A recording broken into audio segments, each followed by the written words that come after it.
ibahin niyo ako. Hindi nila pwedeng gawin ito sa mga taong ito. Kaya po, Last na lang po, baka message po sa mga vloggers tsaka kay Attorney Topacio, ma'am. kinidnap daw siya at bihag ngayon sa Glory Mountain ng KOJC at humihingi pa nga ng rescue.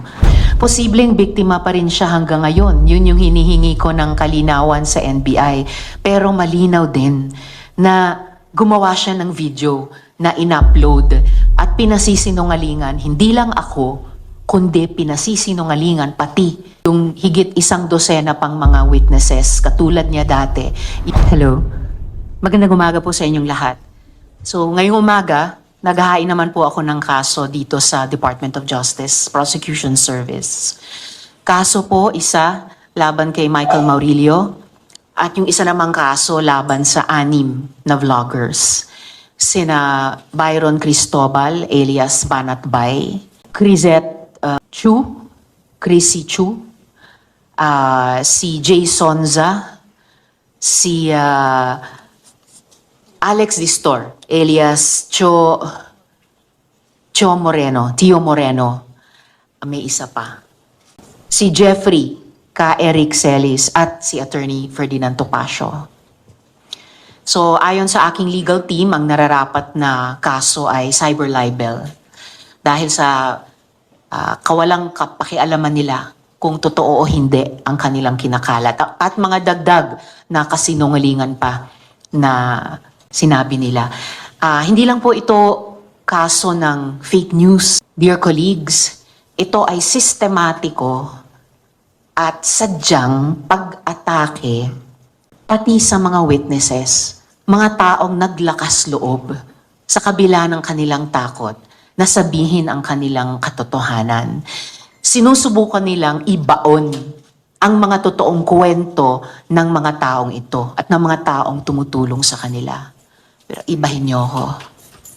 Hindi nila pwedeng gawin ito sa mga taong ito.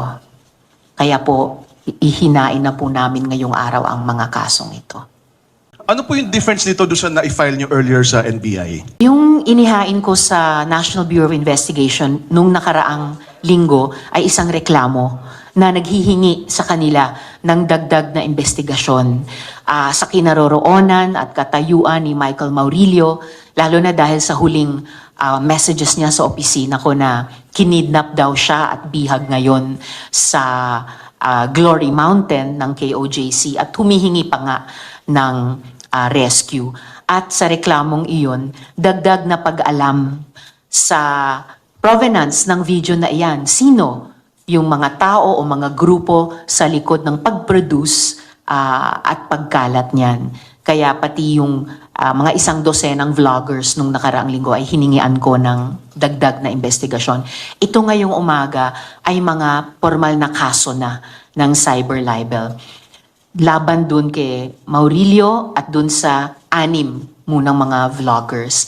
Patuloy pa naman, inaasahan kong magpapatuloy parallel yung investigasyon sa reklamo ko sa NBI at hari nawa itong mga kasong inihain ko dito sa DOJ Prosecution Service at bunga na nga din ng investigasyon ng NBI, malalaman pa namin kung meron pa bang dapat ikaso at meron pa bang mga dapat kasuhan.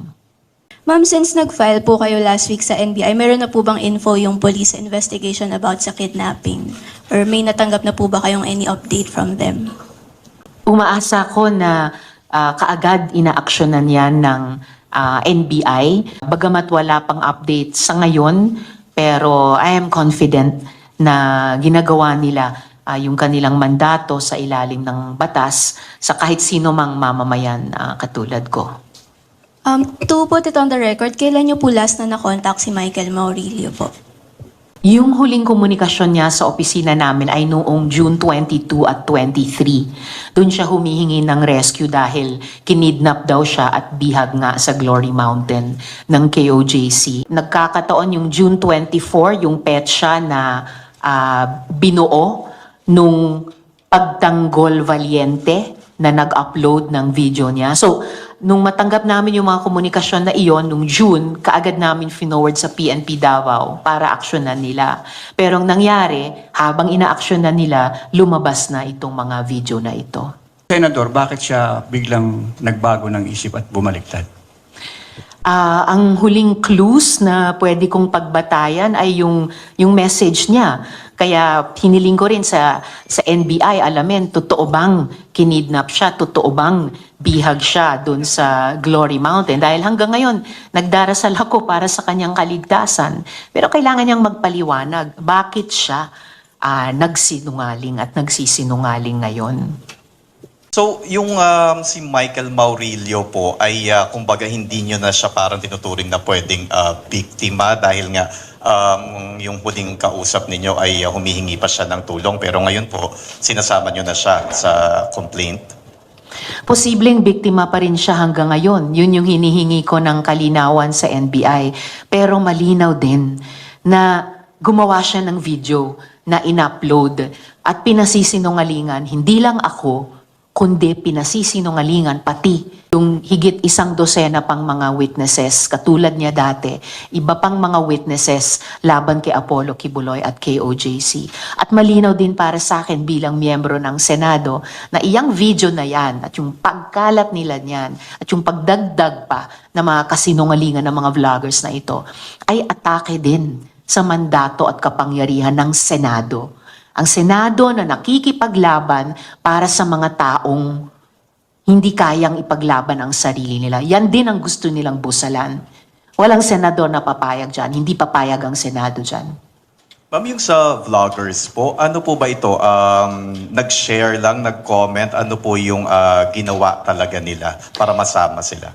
Kasama ng aking legal team at inaasahan ko sa NBI patuloy yung pagkalap namin ng mga posts, mga digital data dahil dito pa lang sa unang 6 na vloggers na kinasuhan ko, tiwala ang legal team ko na may sapat na katibayan para dun sa akusasyon ko ng cyber libel. So pag mudmud man ng video ni Michael Maurilio o pagdagdag at pagkalat ng sarili nilang mga kasinungalingan tungkol sa akin, tungkol sa mga witnesses, tungkol sa staff ko at tungkol sa Senado. Ma'am, active pa din po yung page nung Pagtanggol Valiente po, no? Are you doing anything to take down this site at this page? Sa ngayon, iniiwan ko sa kamay ng NBI kasabay ng pagkalap ng mga datos tungkol kay Maurilio at tungkol sa mga vloggers online, yung karampatang aksyon dyan sa Pagtanggol Valiente. At siguro sa puntong ito, ang pinakamahalaga sa amin ay malaman ang identity ng mga tao o mga grupo na nagtayo ng Pagtanggol Valiente na yan. At sa tingin namin ay isang fake news channel at ginagamit primarily or halos solely sa ngayon para ikalat yung video ni Michael Maurilio. Ma'am, di ko lang po alam kung tama. Doon sa complaint niyo sa NBI, kasama po si Sas Ruganto Sasot at si former Secretary Trixie Cruz Angeles. Bakit po ngayon, ma'am, hindi na sila kasama? Inuna na po namin yung unang 6 na vloggers dahil sa kanila malinaw sa legal team. Ngayon pa lang na may sapat na mga impormasyon na para isama sila sa isang kaso ko ng cyber libel.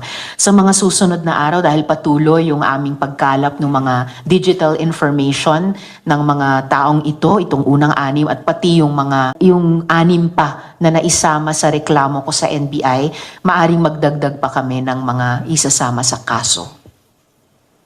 Ma'am, sinasabi po ng ilang mga vloggers, naglabas na po siya ng early statement na pagkitil daw po ito sa freedom of speech and opinion lang daw po yung binigay nila. Makahingi po reaction. Lifelong na naniniwala ako at nagtataguyod ng freedom of speech, freedom of expression. At the same time, malinaw ako mula sa simula, hindi yan nag-e-extend sa pagkalat ng mga kasinungalingan na maglalagay pa sa panganib sa ibang mga tao. And in this case, ilan sa pinaka-vulnerable ng mga tao, mga witnesses laban sa isang makapangyarihan at mayamang puwersa. Siguro last na lang po, baka message po sa mga vloggers tsaka kay Attorney Topacio, ma'am. Iwan ko na lang dun sa unang 6 na vlogger na sagutin ang anumang aksyon ng DOJ Prosecution Service bunga nitong mga kasong inihain namin ngayong umaga.